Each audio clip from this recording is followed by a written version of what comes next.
Halo Sri Kandi, STC kelas 11, apa kabar? Semoga teman-teman dalam kondisi yang baik, sehat, dan tetap semangat dalam mengikuti kegiatan PJJ.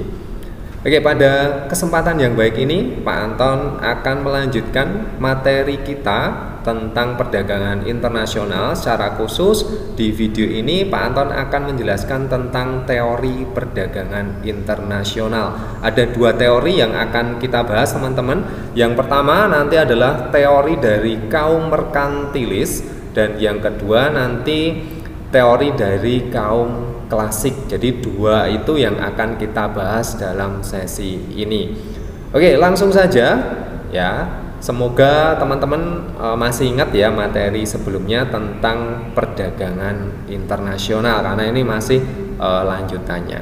Oke, kalau kita melihat dari pengertiannya terlebih dahulu, apa sih teori perdagangan internasional itu? Jadi teori perdagangan internasional adalah teori yang menjelaskan tentang arah dan komposisi terhadap perdagangan antar negara, serta bagaimana efeknya atau dampaknya terhadap perekonomian suatu negara. Jadi kita ingat teman-teman bahwa dalam perdagangan internasional itu kan melibatkan minimal dua negara ya.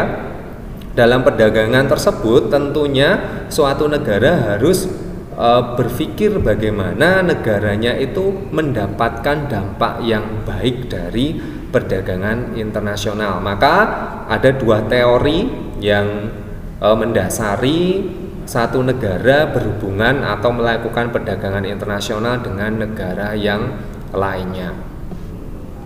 Oke, kita masuk yang pertama, teori dari kaum merkantilis. Merkantilisme itu adalah suatu sistem kebijakan ekonomi yang dianut di daratan Eropa, teman-teman. Jadi sekitar abad ke-16 dan 17 lah kurang lebihnya itu ya. Nah, tentunya ada tokoh ekonom yang mempelopori adanya perdagangan internasional di Eropa sana dulu ya. Ada yang namanya Thomas Mun, ada juga yang namanya Colbert. Nah, nanti teman-teman bisa baca lebih detailnya di e-book atau browsing ya nanti ya. Atau nanti di video ini saya akan tampilkan tokohnya begitu. Nah, apa sih inti dari aliran merkantilisme ini? Intinya adalah bahwa aliran ini menginginkan peranan pemerintah yang seluas-luasnya dalam bidang perekonomian supaya terdapat surplus ekspor, teman-teman. Surplus berarti ada keuntungan lebih di sini, ada pertambahan ekspor di atas impor. Jadi harapannya kuota ekspor itu lebih banyak daripada impor begitu. Jadi barang yang keluar itu lebih banyak begitu ya, harapannya seperti itu. Nah, pada perdagangan luar negeri ya, perdagangan luar negeri berarti kaitannya dengan negara lain. Sehingga yang terjadi apa? Yang terjadi adalah dapat terus memupuk yang namanya cadangan logam mulia, karena zaman dahulu itu logam mulia itu merupakan salah satu alat pembayaran juga ya teman-teman, yang waktu itu memang digunakan begitu.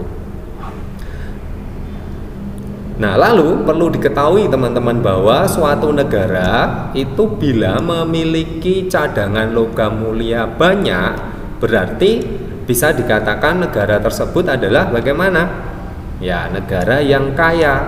Maka ya, sumber kemakmuran suatu negara itu terletak pada banyaknya persediaan logam mulia serta dicapainya ekspor surplus tadi ya, atas impor dari perdagangan internasional tersebut ya. Sekali lagi, suatu negara itu makmur bila ya cadangan logam mulianya itu banyak, maka harapannya sekali lagi ekspornya itu yang diperbanyak begitu. Oke, tentunya dalam kegiatan perdagangan internasional ini harus ada cara yang dilakukan oleh pemerintahan saat itu ya. Yang pertama tentunya mendorong meningkatkan ekspor. Jadi ekspor itu menjadi prioritas pada aliran ini. Yang kedua itu membatasi impor. ya. Dengan dibatasi impor maka ekspornya kan surplusnya lebih banyak begitu ya. Jadi ekspornya lebih banyak. Yang ketiga adalah memperluas daerah koloni atau jajahan guna mendapatkan logam mulia dan bahan mentah yang murah. Ingat pada masa itu ya masih ada penjajahan ya teman-teman ya di masa itu ya. Dan yang terakhir adalah memperoleh monopoli dalam perdagangan. Nah, monopoli di sini berarti apa? Hanya ada satu penjual yang menguasai pasar. Kalau hanya ada satu penjual yang menguasai pasar, apa yang terjadi? Ya, keuntungan negara tersebut itu adalah banyak sekali karena dia yang menguasai seluruh pasar barang tertentu pada masa saat itu ya. Oke, jadi itu tadi yang namanya teori dari kaum merkantilis ya. Oke, lalu yang berikutnya, yang kedua yang akan kita bahas adalah teori dari kaum klasik teman-teman. Nah ini sedikit berbeda ya tentunya ya. Nah asumsi yang diajukan oleh pelopor kaum klasik ini, jadi ada asumsi yang diajukan oleh kaum klasik ini ya. Yang A itu yang diperdagangkan tentunya dua barang dan yang berdagang adalah dua negara. Oke ya, itu dicatat dulu. Jadi dalam melaksanakan perdagangan internasional harus ada dua barang dan dua negara yang melakukan perdagangan. Oke ya. Asumsi yang kedua, ongkos produksi itu dianggap tetap, jadi tidak mengalami perubahan. Lalu yang ketiga atau yang C, ongkos transportasi itu juga diabaikan.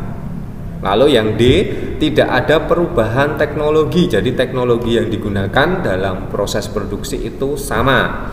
Lalu teori nilai berdasarkan tenaga kerja.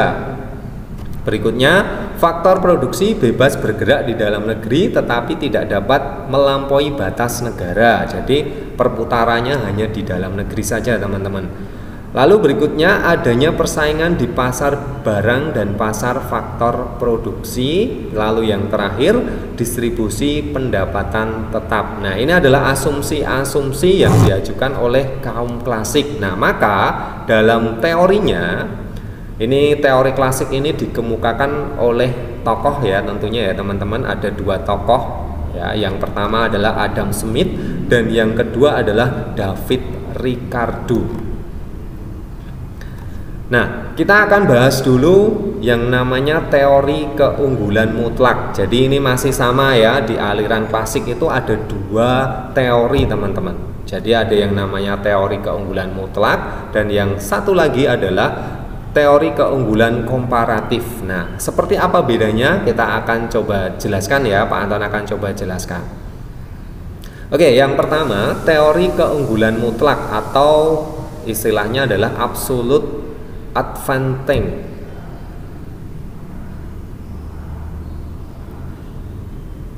Nah, teori ini dikemukakan oleh Adam Smith dalam bukunya yang berjudul The Wealth of Nations. Nah, keunggulan mutlak ini merupakan keuntungan yang diperoleh suatu negara dari hasil melakukan spesialisasi. Nah, spesialisasi maksudnya apa di sini? Yaitu setiap negara itu hanya memproduksi yang memang menjadi keunggulan dari negara tersebut. Ya, misal negara A mampunya bagusnya adalah memproduksi kelapa sawit, maka itulah yang menjadi spesialisasi dari negara A. Negara B misalnya keunggulannya adalah dalam bidang misalnya hasil padi begitu, maka itu yang menjadi fokus dari negara tersebut. Nah, keunggulan mutlak dalam produksi barang terjadi karena biaya yang diperlukan untuk menghasilkannya secara mutlak lebih murah dari negara lain. Jadi dilihat dari segi biaya itu lebih murah teman-teman, maka difokuskan untuk memproduksi barang tersebut, begitu ya kira-kira ya. Nah lalu ya supaya lebih paham nanti Pak Anton akan tampilkan tabel di sini.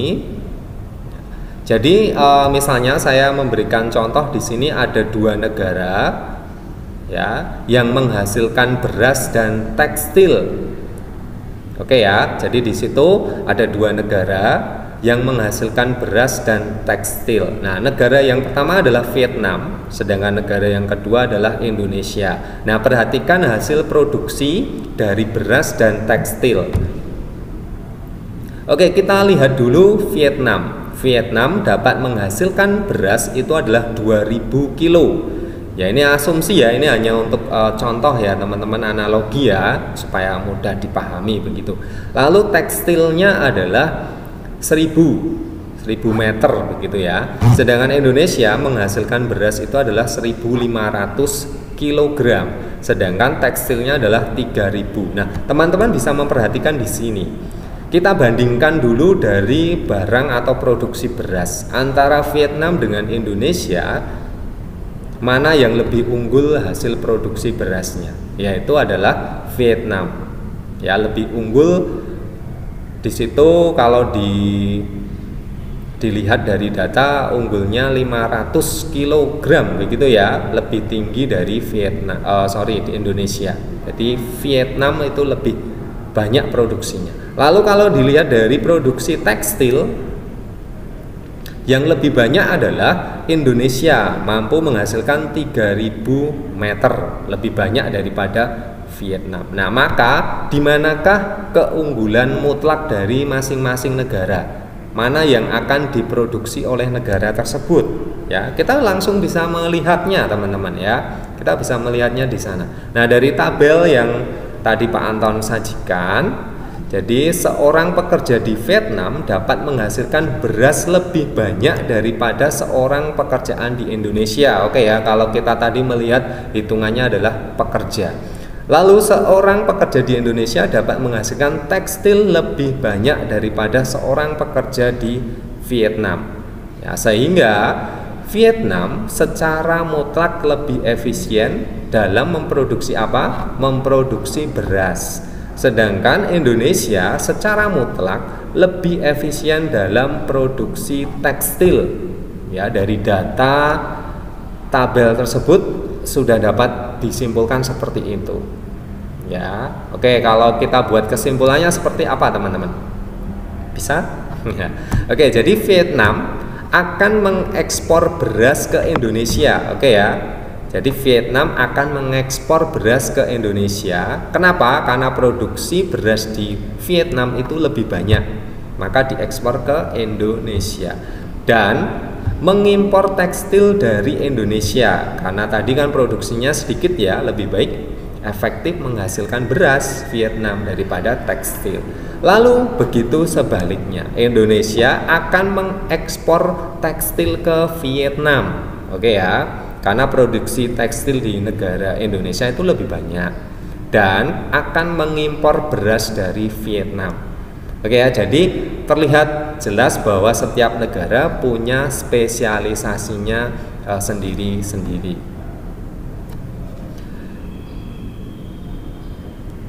Oke, semoga paham ya teman-teman ya.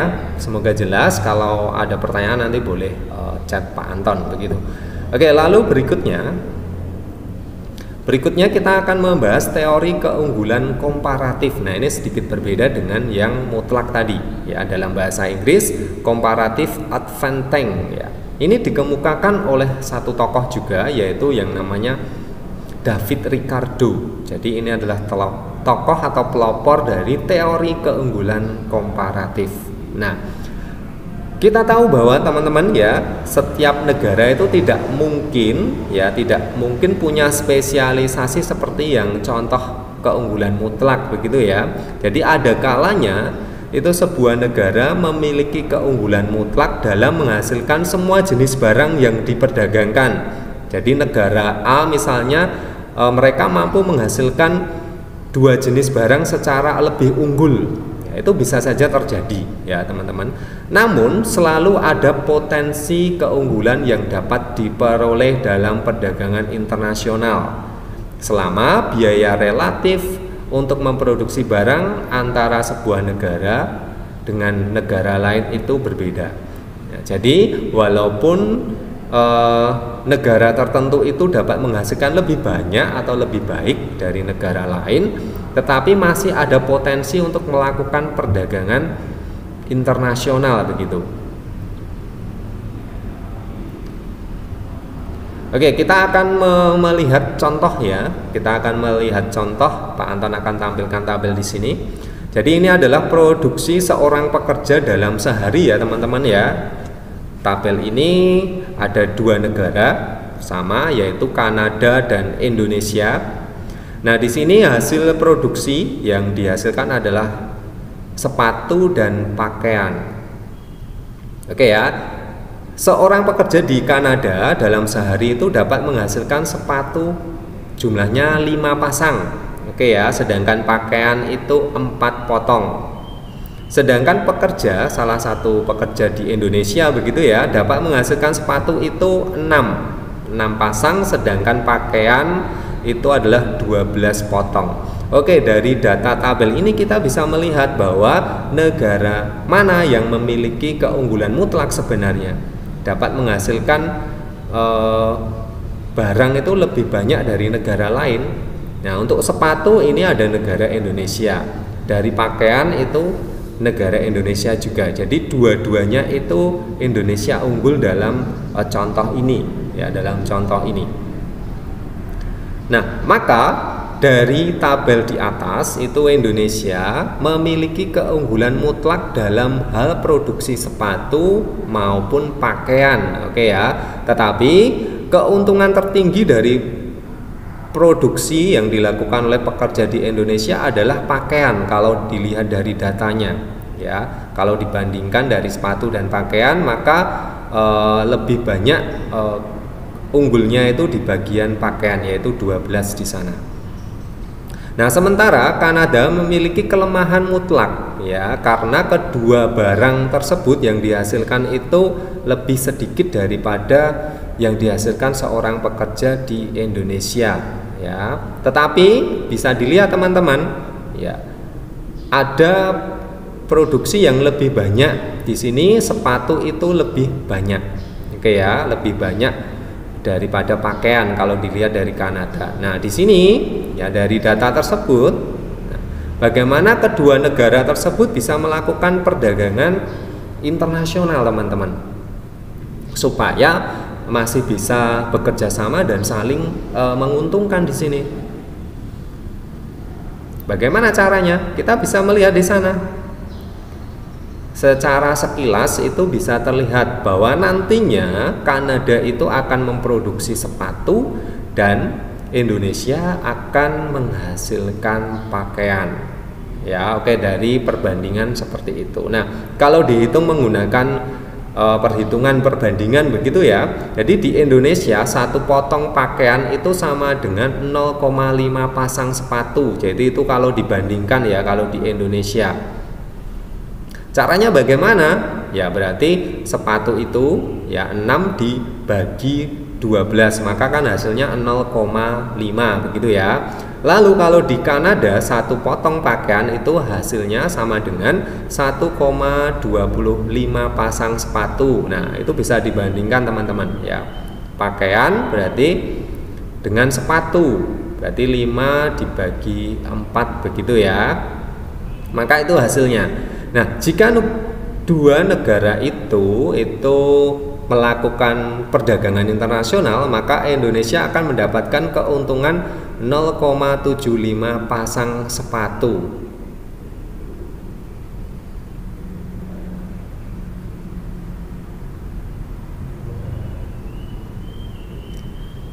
Nah, di Kanada itu satu pasang sepatu adalah 0,8 potong pakaian, sedangkan di Indonesia satu pasang sepatu sama dengan 2 potong pakaian. Nah, kalau dari data seperti itu ya teman-teman ya.